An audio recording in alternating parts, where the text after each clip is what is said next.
Hey Ashton, how are you?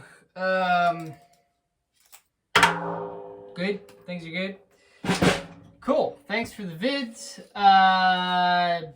Jazz brushes first, I suppose. Oh, no rudiments. I like that, a vacation from rudiments. I just thought I should mention, I tend to stay on things for quite a while, I think, probably compared to most teachers. So certainly we've been doing rudiments for a really long time, but that's sort of the nature of the beast with those things. But if you're ever feeling like you're just super bored and tired of working on something, and like we've been on it for longer than you want to be, just let me know. We can always come back to things, but I think generally I'm pretty good judge of that. But like I said, I do stay on things for a while because I am looking for, close to perfection, because that's the only way that it becomes ingrained in your system. And like the rudiments, for example, after you go through those, it takes a couple years. How long have we been working on those? Probably a year, right? A year-ish? Maybe more?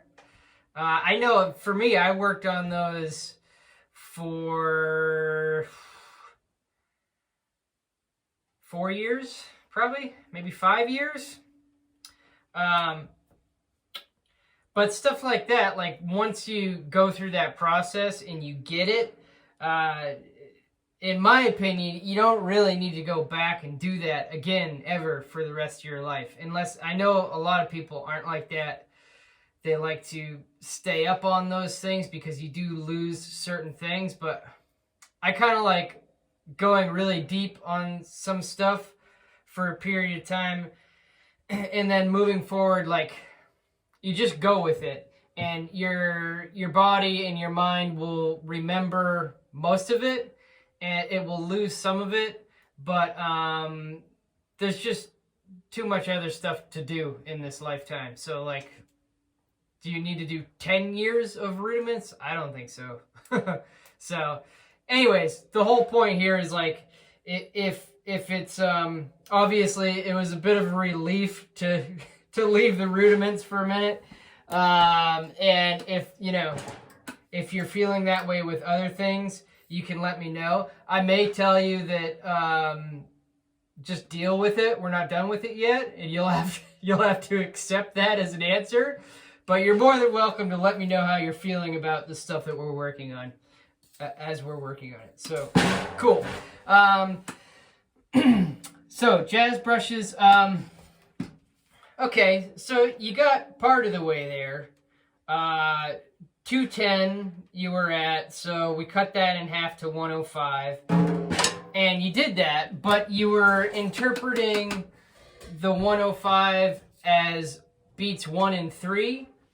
But I'm trying to get you to interpret those as beats 2 and 4. Okay, so this it's tricky. Maybe you can just watch last week's video, and I explained it, I think, pretty well last week. But I'll just abbreviate and give it to you again right now. So that's 105. And what you were doing is interpreting that as beats 1 and 3.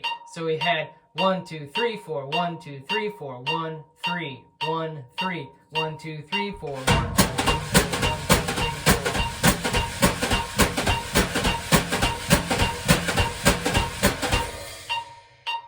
So those are the downbeats of my little da-da, right? I'll do it really slow. 1, 2, 3, 1, 3, 1, 3. Okay, so with just that part in the right hand, just so you know where you're lining up with that, right? So that's where you're lining up with that, which tells you that you're on 1 and 3. Okay.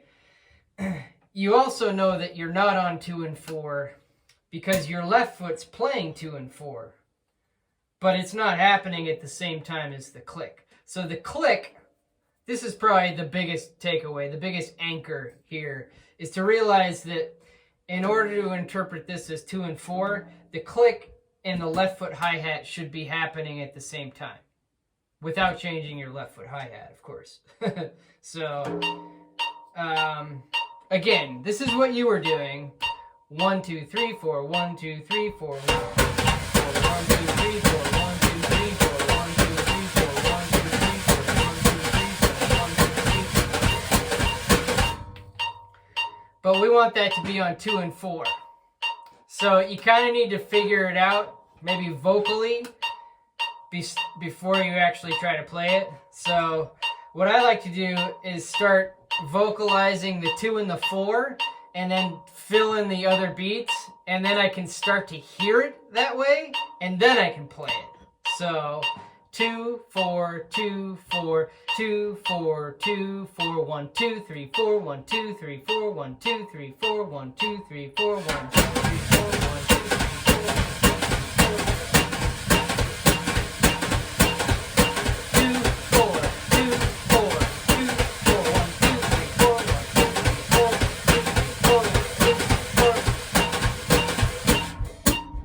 So you can see that those are happening at the same time now, right? The left foot and the click. So you know you're interpreting that 105 as 2 and 4, not 1 and 3, which is what we want.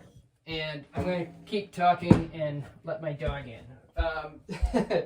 So I would definitely recommend taking this slower. Not only just to get the click interpreted the right way, but also because your right hand's not really pulling it off at 210. Again, maybe some of that's your drum head issue. I'll talk about that in a second, but let's figure out a tempo. So, what's 85 like? As 2 and 4. 2, 4, 2, 4, 1, 2, 3, 4, 1, 2, 3, 4, 1, 2, 3, 4, 1, 2, 3, 4. 2, 4, 2, 4, 1, 2, 3, 4, 1, 2, 3, 4, 1,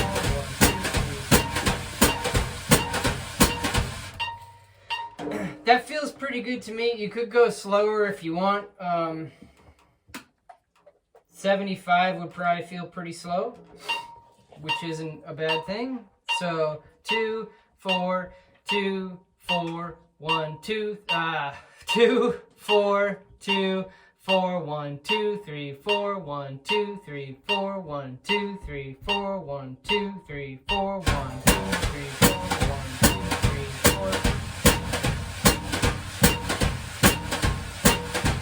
Yeah, that might be a better place to start.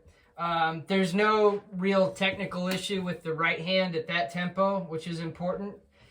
And just trying to interpret the click the right way. The slower the better. I think, though, any slower than that might be too slow. So anyway, maybe 75-ish, whatever you got on your metronome.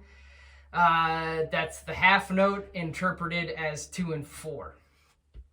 Okay, and as far as your right hand, getting the right hand to be able to play that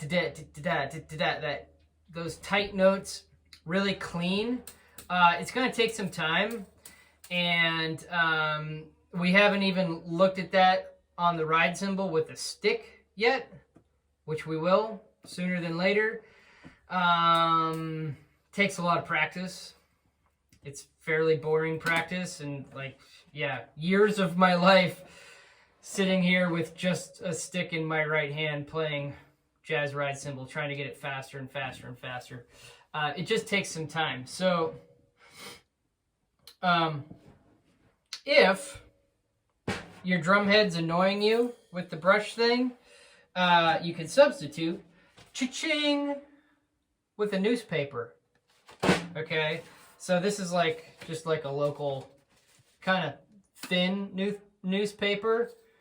The thicker, the better. But newspapers actually, and this one has a little bit of a roll in it. Try to get it flat. No folds. Just try to get a nice flat newspaper. You can stick it there.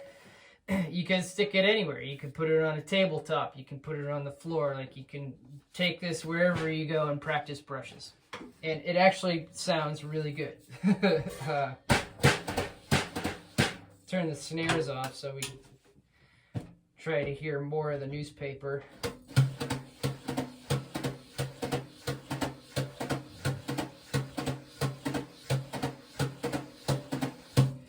There's a little bit of a a little bit of a swirly thing going on. It could be these brushes I'm using. I remember it sounding better than that the last time I did this. But still, it feels good, and it gets the job done. So, newspaper, if the head's bothering you, or like I said, you can practice brushes anywhere you want as long as you have a pair of brushes and a nice flat newspaper. Okay. I've actually played gigs with a newspaper and a pair of brushes before. I'm not the one that invented it. I don't know who did. I heard about it at one point back in jazz school or whatever. They always talk about how cool it is that the drummer showed up to a gig with a pair of brushes and a newspaper. And I did do that at one point. And it was cool. People loved it. Because it's decent.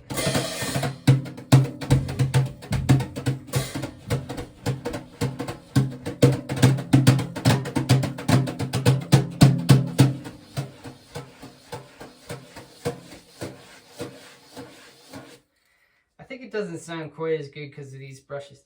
These are a heavier gauge wire brushes. I don't really like them that much, but that's what I have here. A regular pair of brushes would probably sound a little bit better, but I don't have any right in front of me here. Still cool though.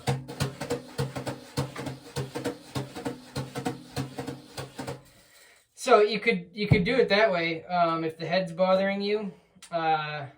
And you could still put in the feet, but because this is so quiet, now you got to learn to get your feet super quiet, which is doable. 2, 4, 2, 4, 1, 2, 3, 4, 1, 2, 3, 4.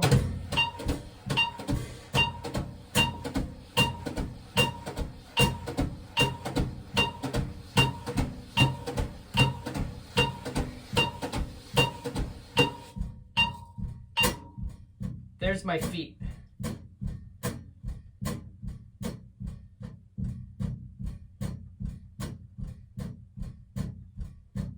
Really quiet, right? My left foot, since I use the heel-toe motion, you're almost hearing quarter notes, which doesn't bother me at that dynamic, but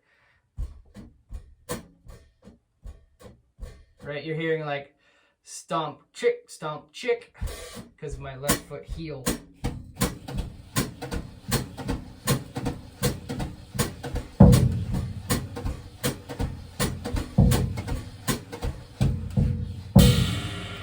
Cool. All right, so that's it. Just getting the click to be interpreted the right way, slowing it down, and just making sure that right hand is super clean. And the speed will come with time. So 75, it's up to you. Do 75 all week and show me 75, or do 75 for a day and start to get it faster. But show me clean, not fast. Don't show me fast that's not clean. It's not important. What's important is clean. Fast will come with time. You're not in a hurry. You don't have to go out and play a super burning up-tempo jazz gig tomorrow. So just take the time it's going to take. Get things clean. Cool. All right. Triplet accent. Very nice. Very nice. those sounded really clean.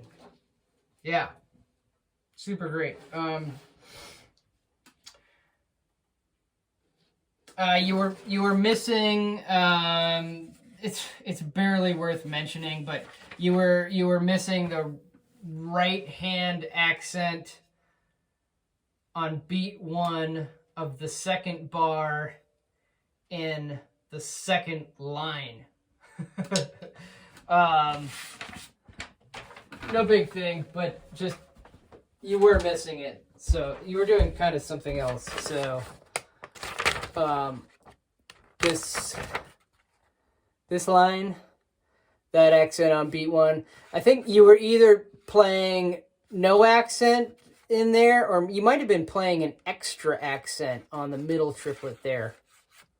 But regardless, it's sort of important because that's like a transition moment, right? That's why there's an accent on beat 1 of all those. It's sort of to ground you back into reality of where you are in these phrases. So you were at 90. Nice job with the floor and the rack. Again, I'll just be playing them on rack since I don't play a floor.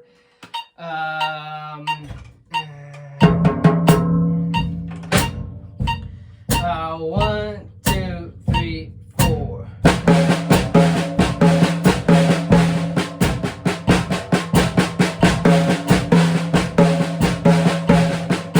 Right, so you got to hang out on the floor in your case a little bit longer than you want to in order to get in that beat 1 accent there. Everything else was great. Of course, you know, the last one, it's really hard. I'm glad you were struggling with it, because sometimes I show you things that are really hard for me and they're not hard for you, and I'm always a little jealous. But this one stumbled you up a bit, and it stumbles me up all the time. It's hard, the last one.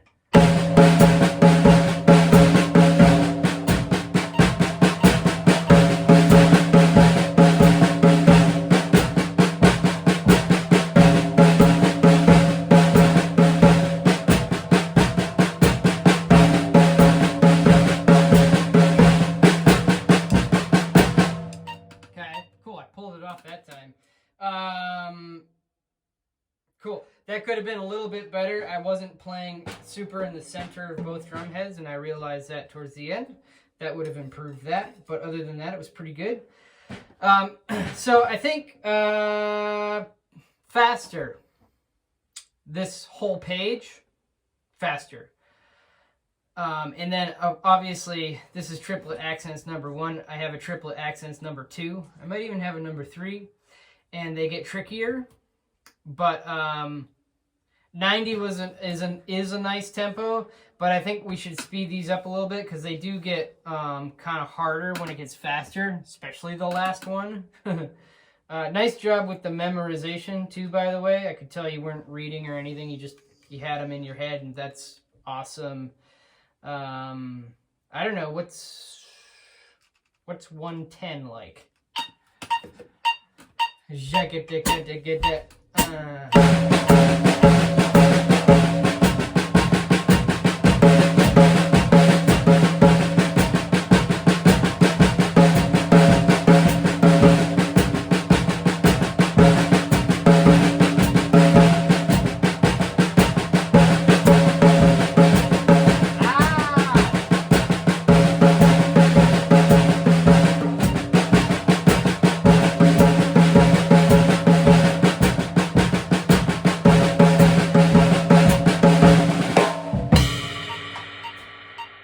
Last one.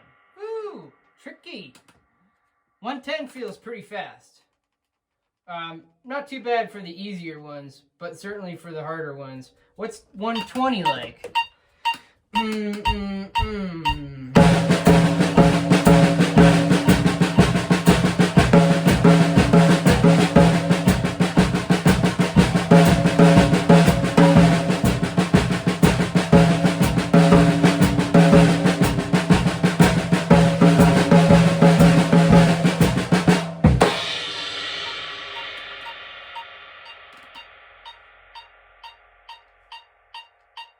140? Yee! Don't know.